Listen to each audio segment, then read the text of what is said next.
I don't want to keep people long, but I'd like to give both Benjamin and Justin a minute each to just share with us. We have one more night or one more day until election day. So, just share with us how important it is for people to get out there and use our voice, because that is one of the only powers, if not the only power that we have in this country. So just take a minute to share the importance of that for our viewers here, if you would.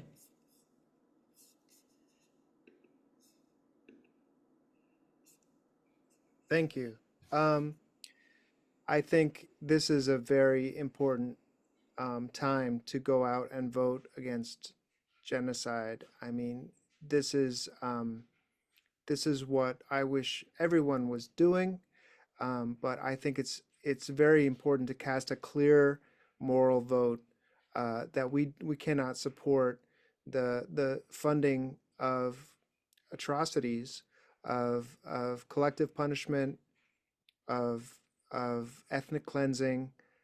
With our tax dollars, 70% of the weapons being that are used by Israel are coming from the United States, and we prop this up, we make this possible, and we could end it. The United States is the power behind Israel that makes all this possible, and so resolving that issue and getting a free Palestine and freedom for the Palestinian people, it's never going to happen until we get the movement going in the United States and we get enough force behind that movement here uh, to change leadership that supports that. So it's a movement. It doesn't.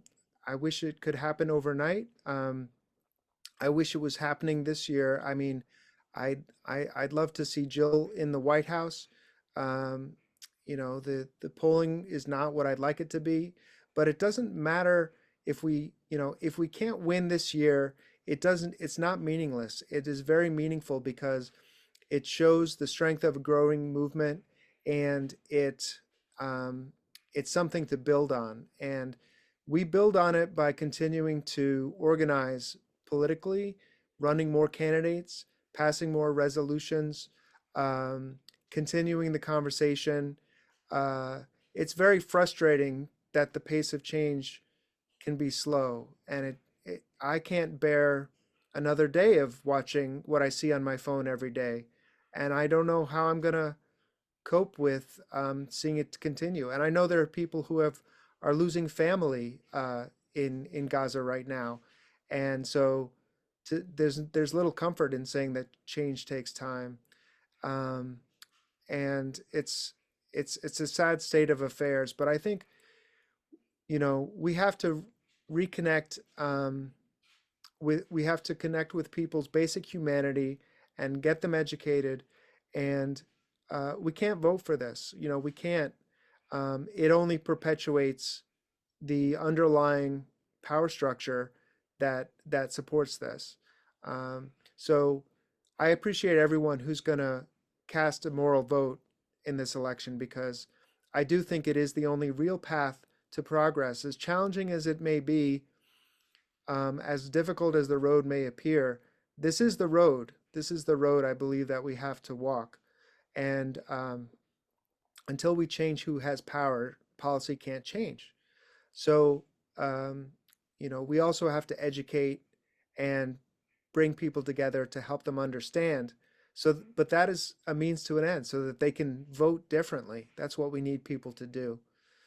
And um, I appreciate everyone's support. It's been heartening this year to see so many people who are taking a stand and not letting the fear of greater evil control them. And I do look forward to having a future where there are better, um, uh, where we do away with this two-party system that is using fear to extort people's vote. And I believe when we have a more representative system, we'll see better outcomes. So I've got to believe that there is a path forward and there is a brighter future, and we have to fight for it. And the more people getting on board with that, the faster that day will come. We've got to free Palestine.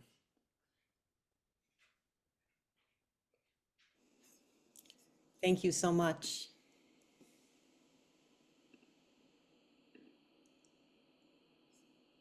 Yes, I want to hear some of the comments that Justin made. I, um, I, for me, it's therapeutic to go through this process. I cannot reward genocide. I can't do that personally. And being able to feel like to actually work towards a solution, I think it's beneficial for all of us, just to maintain our sanity.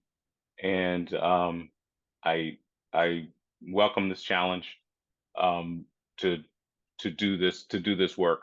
Um, I'm trying to after the election, I'm trying to get some speakers in here that can speak to this. And Dr. Perlmutter, who's a Jewish doctor who spent 3 weeks in Gaza, he's offered to come up to Connecticut. We're trying to work out the details, but he had witnessed firsthand trauma of children being shot by snipers, and this is important work. We need to document this for posterity. We need to make sure that this truly never happens again. And I find the only way that I can maintain my sanity is to work on these kinds of efforts. Um, in terms of the future, you know, the future becomes a lot more clear when we stop spending money on endless wars and needless wars. You just have more money to develop your infrastructure, to develop your schools, to develop your, high-speed rail. That's a big one for me. It just makes once you stop um, feeding this empire, it makes it so much easier for us to help our own, help the poor, just do better. And so I want to continue that. I know once we make strides in that fight, it'll reap benefits throughout uh, throughout throughout society, once we start prioritizing ourselves instead of prioritizing rich people's wars.